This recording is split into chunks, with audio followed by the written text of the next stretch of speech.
Yo, what's up mga Master Mark Music here. Paano ba nabuo yung family chords? Yan yung topic natin ngayon mga Master. Pero bago ang lahat, magbibigay muna ako ng disclaimer. Di pa ako professional na gitarista. Nagtuturo lang po ako base sa alam ko, sa sarili kong research, experience. Nasa sa inyo na to kung susundin nyo o hindi yung mga tinuturo ko. Let's go! Napakaganda ng topic natin ngayon mga Master, yung ituturo ko sa inyo mga Master. Kasi may ka-master kasi tayo na nag-request nito mga Master. Isa siyang OFW, hindi na siya nang-mention pa. Pero pag napanood mo to bro, ganito yun nangyayari. Yan. Although marami na daw ang nagpaliwanag about dito kung paano nabuo yung family chords. Yan. Paano nabuo na yung una is major, then minor, minor, major, major, minor, diminish. Paano daw yung nangyari? Paano nabuo yan? So ito naman Master, sasagutin natin yan lahat ngayon mga Master, sa abot na mga kaya mga Master. So ito na mga Master, ay papaliwanag natin to mga Master yung family chords, kung paano nabuo yung family chords, kung paano nangyari na major, minor, minor, major, major, minor, diminish. Yan. Paano nangyari yan? Yan, para maliwanagan kayo mga Master, is ganito po yun mga Master. Example ko ngayon mga Master is family chords tayo ng C. Yan, C muna tayo para walang sharp, walang flat, hindi kayo malilito mga Master. So, ang unang-una natin gagawin is susulat natin yung foundation of all scale. So, major scale mga Master. Yan. Tandaan nyo yan mga Master ha, na yung ating foundation of all scale is major scale. Diyan lang lahat bumabase yan mga Master. Wala nang iba. Dito lang yan bumabase. So, meron tayong root. Meron tayong, ito is whole tone. Whole tone. Lagyan ko na lang ng W ito. Semitone. Whole tone, whole tone, whole tone, semitone. Yan. Or octave niya na to mga Master. Baka lalagyan din natin ng number din. 1, 2. Yan. Pero basically mga Master, yung ating major scale is 7 lang yan. So ito is octave lang ito. Nilagyan ko lang ng 8, pero pwede nyo ring tawagin niya ng 1 ulit kasi bumalik din naman siya sa 1. Pero nilagyan ko lang 8, pero pwede tawagin nating 1 yan. Hindi sa'yo kung saan kayo komportable dyan. So, i-demo ko muna sa inyo mga Master yung family chords ng ating C. So, ito yan mga Master, meron tayong C major, yan. Basta unang-una is major yan. Siya yung root kumbaga. Sunod natin is meron tayong minor, pangalawa niya. Yung kanyang pangatlo is minor ulit, E minor.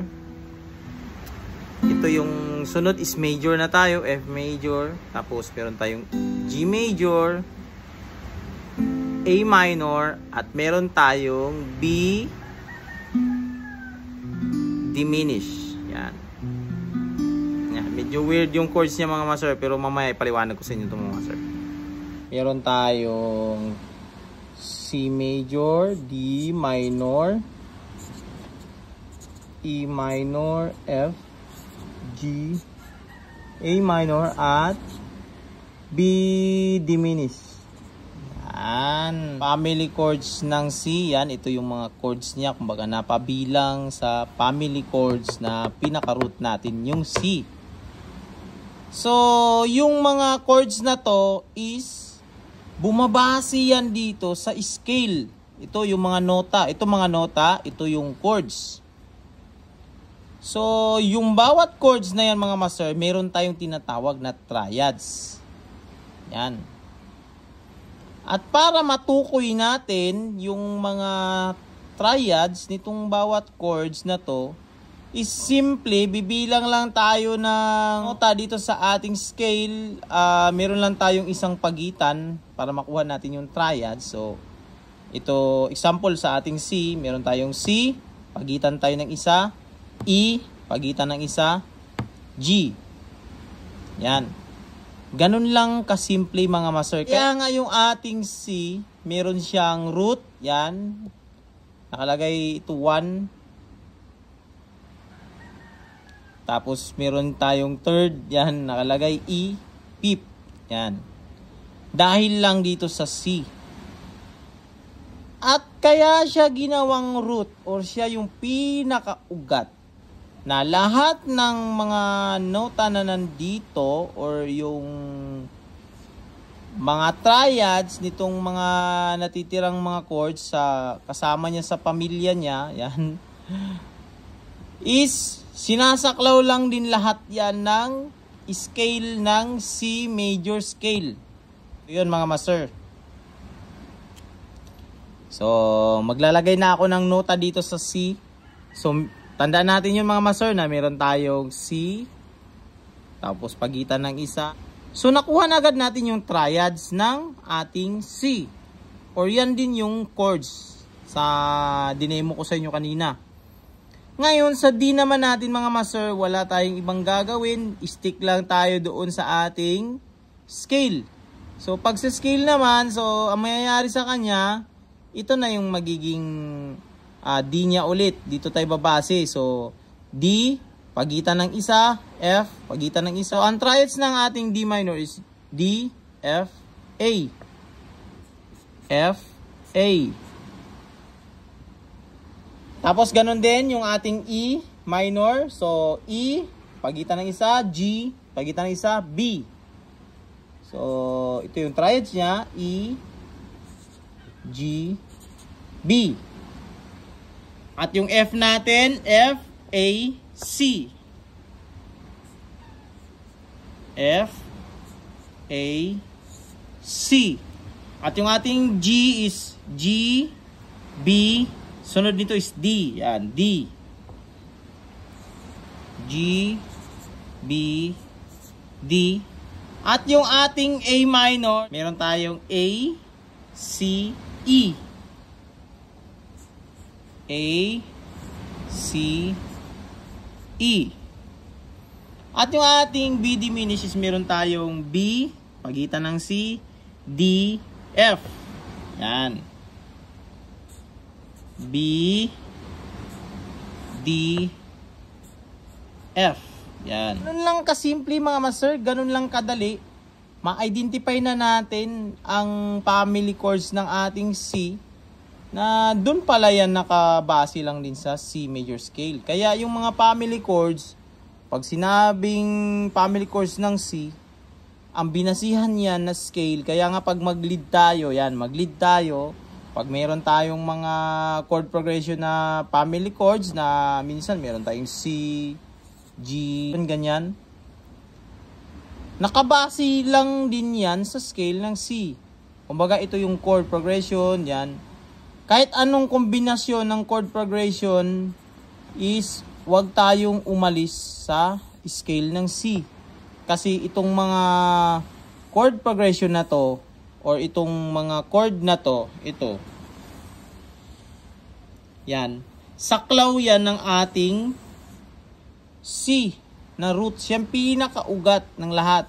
Yan. At ito yung kanyang scale. Diyan lang tayo babase pag magli-lead na tayo. Yan. Ito, i-demo ko na sa inyo mga master. Scale ng ating C. C, D, E, F, G, A, B.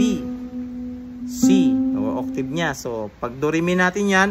Do, re, mi, fa, sol, la, ti, do. Pag gagawin natin sa ating family chords. Do, re, mi, fa, sol, la, ti, do. Oh, nakabase lang din sa scale.